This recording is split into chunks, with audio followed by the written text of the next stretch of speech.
Right, hello and welcome to Mrs. Geoscience. I found an amazing little book a few days ago, and given this unprecedented situation, I thought a nice little task for some Year 11 students would be to actually have a look at some historical physics. So here's the book. It's basically O-level exam papers from 1954 to 1956, and when I was looking through it, I thought the questions are really, really complex. The way they're written makes actually what they're asking for in terms of the physics quite difficult to understand, but I still think that most of our Year 11 students should have the subject knowledge to be able to answer these.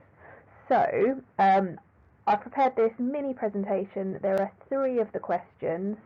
If I just read out what the exam papers start off with, basically they are 1 3/4 hours long, and they've given instructions to say answer 5 questions.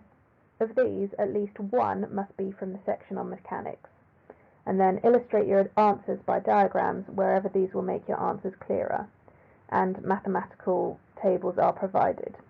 Now, because it's in the 1950s, they are not using SI units, so it says take the value of G to be 32 foot per second, or 981 centimetres per second. I haven't provided you an entire exam paper because some of the questions are not on our current spec, but I've got 3 questions for you to have a go at today.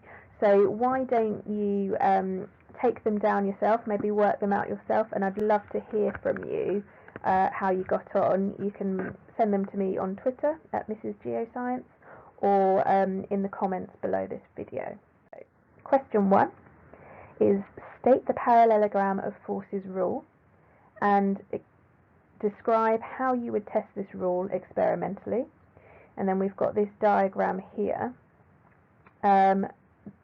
So this diagram, it says the figure in which OB, so this one here, is vertical, represents a light jib crane supporting a load of 2 tons.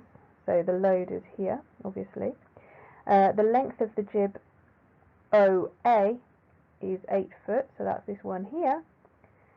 And that of the tie AB is 5 foot. And the distance OB, so this first distance, is 6 foot. So find the tension in the tie, which is this one here, AB, and the thrust in the jib, which is OA, okay? Sorry, my drawing's not great. My mouse control isn't excellent. Okay. Question 2. Define the term uniform acceleration and obtain an equation for the velocity v attained after time t by a body which starts with velocity u and moves with uniform acceleration a.